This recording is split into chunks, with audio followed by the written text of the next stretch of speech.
Hello everyone, welcome back to another video from Tech It Simple. In this video, I'm going to show you how you can log into your MyHR account. So let's get started. First of all, open your web browser and in the search bar, type in MyHR login. It will take you to this interface. Click on the first option that says MyHR login. It will take you to the login portal for your MyHR account, which is the website of Queensland Government. Over here, it asks for your person ID. Enter your ID of the account. And once you do that, in the password box, log into the password of your account.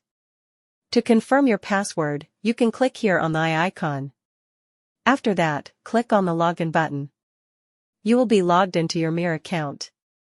And in case if you guys forgot your password, you can click here, Forgot Password, to reset it. And also if you want to activate your account on MyHR, you can click here Activate Account. So, that's all for this video.